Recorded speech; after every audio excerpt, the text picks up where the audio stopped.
గ్రామ మండల పార్టీ అధ్యక్షులు రాష్ట్ర స్థాయి నేతలుగా ఎదగాలనేది తెలుగుదేశం పార్టీ సిద్ధాంతం విధానమని టీడీపీ జాతీయ ప్రధాన కార్యదర్శి విద్యా ఐటీ శాఖల మంత్రి నారా లోకేష్ పేర్కొన్నారు.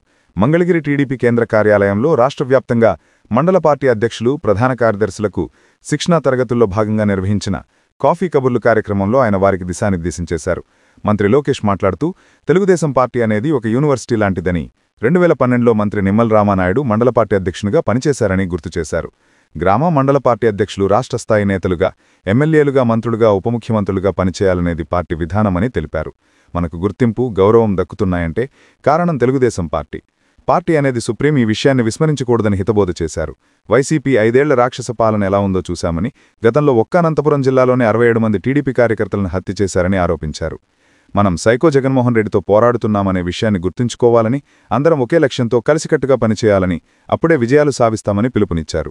పార్టీ నేతలు అలకవీడాలని, సమస్యలు ఏవైనా ఉంటే సంబంధిత వ్యక్తుల దృష్టికి తీసుకురావాలని సూచించారు. ప్రజల మనసులు గెలుచుకునే విధంగా పనిచేయాలని, స్థానిక ప్రజలతో అనుబంధం ఏర్పరచుకోవాలని అన్నారు.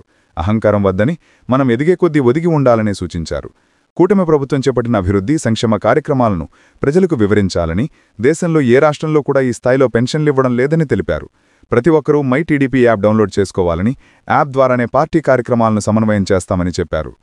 తాను పాదయాత్ర చేయడం వల్లే ఈ స్థాయికి వచ్చానని, కష్టం లేనిదే ఫలితం రాదని పేర్కొంటూ పనిచేసేవారిని ప్రోత్సహిస్తామని మంత్రి లోకేష్ దిశానిర్దేశం చేశారు. మొదటి రోజు శిక్షణా తరగతుల్లో రాష్ట్ర వ్యాప్తంగా 100 మంది వరకు మండల పార్టీ అధ్యక్షులు, ప్రధాన కార్యదర్శులు పాల్గొన్నారు. టీడీపీ రాష్ట్ర అధ్యక్షులు పల్లా శ్రీనివాసరావు, మంత్రులు వంగలపూడి అనిత, నిమ్మల రామానాయుడు వంటి నాయకులు వారికి పార్టీ చరిత్ర, సిద్ధాంతాలు, సంస్థాగత నిర్మాణం, విధులు, బాధ్యతలపై మార్గదర్శనం చేశారు.